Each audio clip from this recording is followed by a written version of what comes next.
Oke, bismillahirrahmanirrahim. Assalamualaikum warahmatullahi wabarakatuh. Alhamdulillahirrabbilalamin. Wassalatu wassalamu ala rasulillah. Oke, kali ini kita bakal mau bahas sedikit tentang nilai inflasi dalam perspektif Islam. Tentunya di sini saya nggak sendiri ya, bersama dengan teman-teman saya. Ada Awalia Sabrina, kemudian ada Salma Salsabila, ada Rizka Yusrina, dan saya sendiri, Abdul Husain Jalani.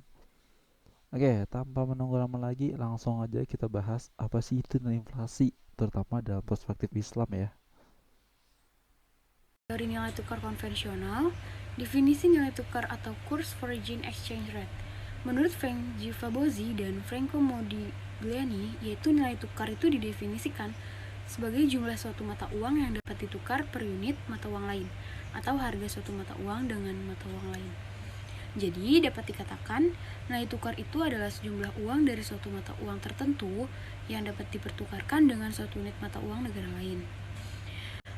Juga nilai tukar uang memproteksikan tingkat harga pertukaran dari suatu mata uang ke mata uang yang lainnya dan digunakan dalam berbagai transaksi antara lain transaksi perdagangan internasional, turisme, investasi internasional, ataupun aliran uang jangka pendek antar negara yang melewati batas-batas geografis ataupun batas-batas umum.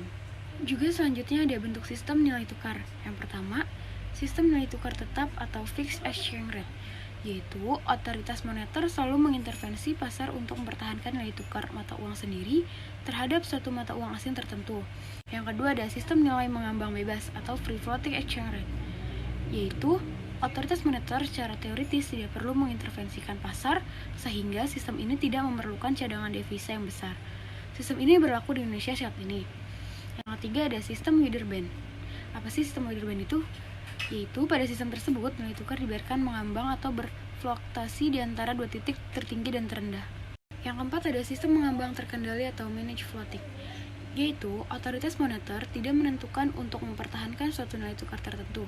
Yang kelima, sistem clouding peg atau otoritas moneter dalam sistem ini mengaitkan mata uang domestik dengan beberapa mata uang asing.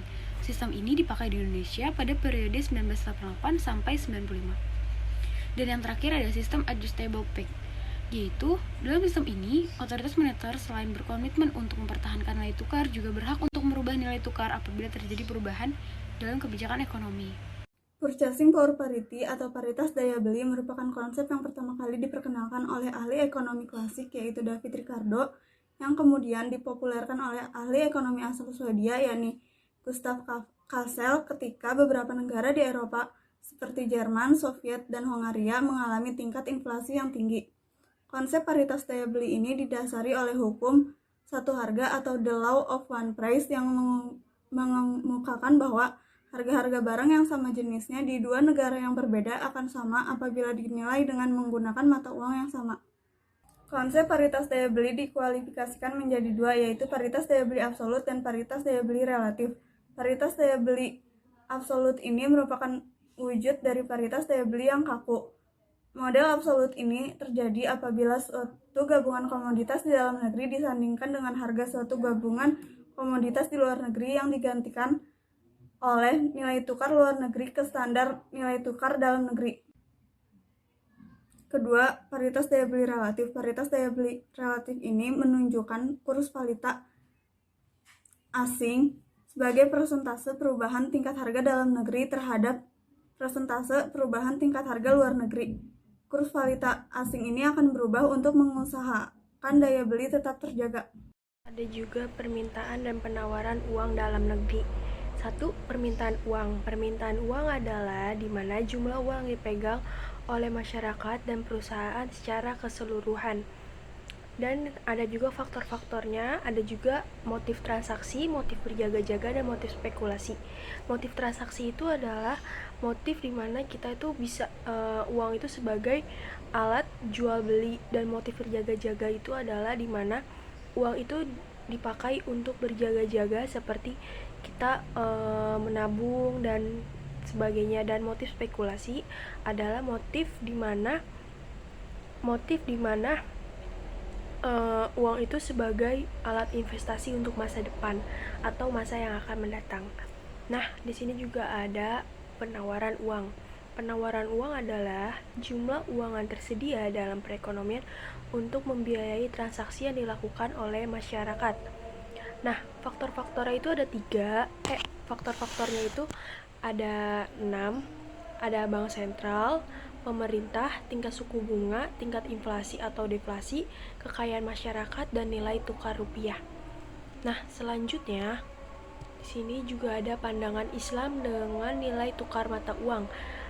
Adalah di mana aktivitas pertukaran mata uang atau kurs dalam ekonomi Islam disebut aktivitas syarf, di mana aktivitas syarf tersebut hukumnya mubah. Syarf adalah jual beli atau pertukaran antara satu mata uang asing dengan mata uang asing lainnya, seperti rupiah dengan dolar, dolar dengan yen, dan sebagainya. Oke, tadi kita udah banyak banget membahas tentang teori-teori yang di konvensional dan yang secara Islamnya itu baru satu tadi ya, pandangan Islam dengan nilai tukar mata uang. Nah, sebelum lanjut di PPT ini, saya ingin menjelaskan dulu nih, apa sih itu inflasi dan bagaimana Islam itu memandang inflasi.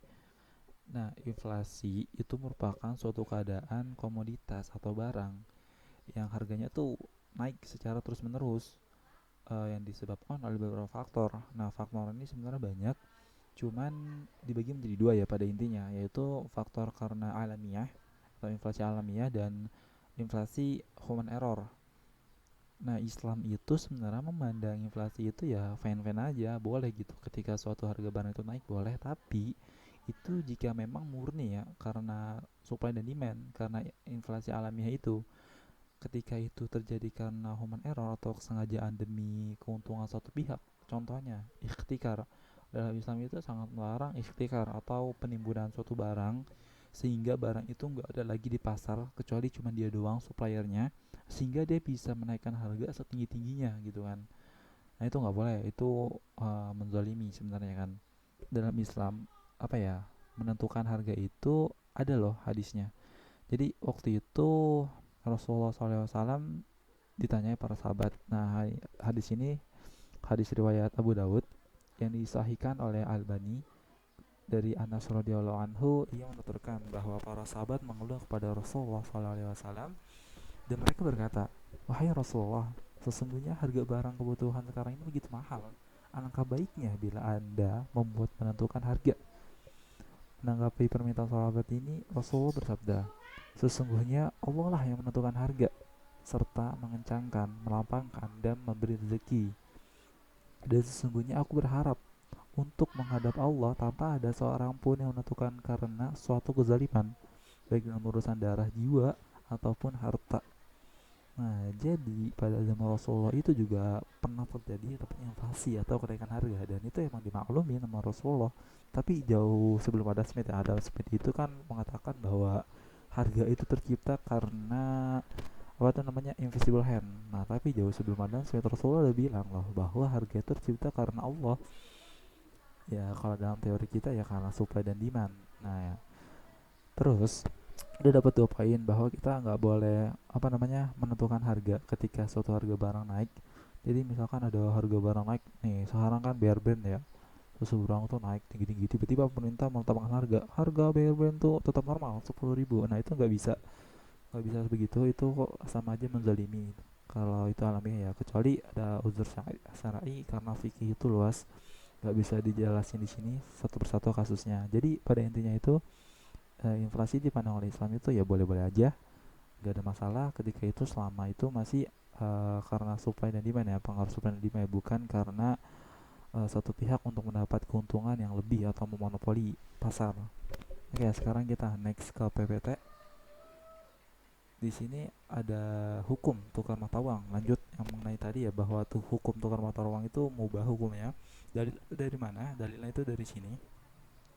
Dari Ubadah bin Samit radhiyallahu anhu bahwa Nabi SAW bersabda, "Adhabu wa dhahabi wal fiddatu bil fiddati wa burru wal burri wa sya'ir bi sya'iri wa tamru bi tamri wal milhu bil mihli mislun bil mislin sawa'an bi sawa'in yadan bi yadin fa idza ikhtalafat hadhil asnafu fabi'u kaifa syu'tum idza kana yadan bi yadin." Yang artinya emas dengan emas, perak dengan perak, bur dengan bur, syair dengan syair, tamar dengan tamar, garam dengan garam. Kadarnya harus misal dan sama, harus dari tangan ke tangan atau kontan. Jika jenisnya berbeda, maka juallah sesuka kalian selama dilakukan dari tangan ke tangan atau kontan. Para ulama itu menjadi dua kelompok ya. Yang kelompok pertama itu ada emas dan perak, dan kelompok yang kedua itu ada bur. Bur itu adalah gandum halus, terus ada syair, syair itu adalah gandum kasar. Kemudian ada tamar, tamar itu sejenis kurma, kurma kering yang kita sering makan di Indonesia tuh yang kering. Terus ada garam dan garam, dan semua barang komoditi, maksudnya barang yang dapat disimpan dengan jangka panjang. Jadi ada dua kelompok. Nah, terus dari hadis ini kita dapat dua poin nih, bahwa syarat dan ketentuan dalam tukar menukar. Yang pertama itu sejenis. Nah, jika sejenis itu, maka tukar menukar yang dilakukan itu harus nominalnya sama dan tunai. Seperti apa? Seperti kebanyakan kita di Indonesia nih.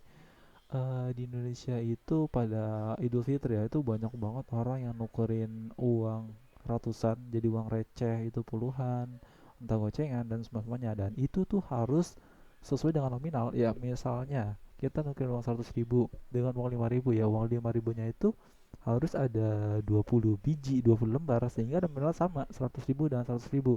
Tapi yang jadi kesalahan di Indonesia biasanya ketika Idul Fitri itu, ada beberapa orang ya yang ngejual jasanya mungkin ya di pinggir jalan, nawarin uang itu, uang baru kepada orang lain gitu, terus dia mengambil sedikit lebihan. Nah, di sini tuh nggak boleh ya, itu bisa termasuk dalam riba, karena di hadisnya itu jelas takarannya itu harus sama, ukurannya sama dari tangan dan ke tangan. Nah, ini harus kontan, maksudnya harus di satu tempat, nggak boleh pisah, dan takarannya harus sama, itu nggak boleh beda ya.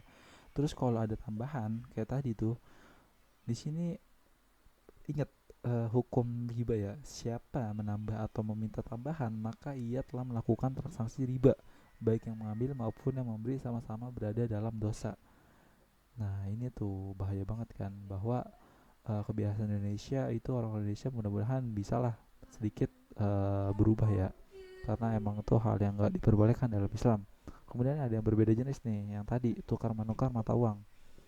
Di sini tuh boleh juga dengan dengan syarat dan ketentuan itu boleh berbeda nominal, dan wajib harus kontan atau secara tunai, nggak boleh nggak tunai dalam tukar menukar mata uang ya. Nah, kenapa di sini diperbolehkan? Karena kalau kita lihat dari file sebelumnya, di sini ada emas dan perak. Nah, emas dan perak ini pada zaman Rasulullah itu menjadi mata uang, cuman yang berbeda gitu. Jadi ketika emas itu kita anggap sebagai dolar, perak itu kita anggap sebagai rupiah. Nah, itu boleh berbeda nominalnya, tapi harus tunai.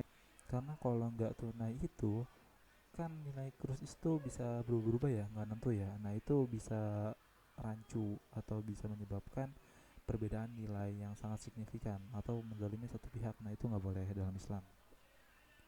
Oke, mungkin segitu, sekian dari kami. Kalau ada kekurangan banyak kata yang salah atau kata-kata kelibet, kami mohon maaf. Dan kalau ada kekurangan materi, boleh banget kalian komentar aja di bawah, nanti kami baca. Jadi buat kami benerin lagi diri kami, nanti kalau ada salah mengingatkan kami. Mungkin sekian dari kami. Assalamualaikum warahmatullahi wabarakatuh.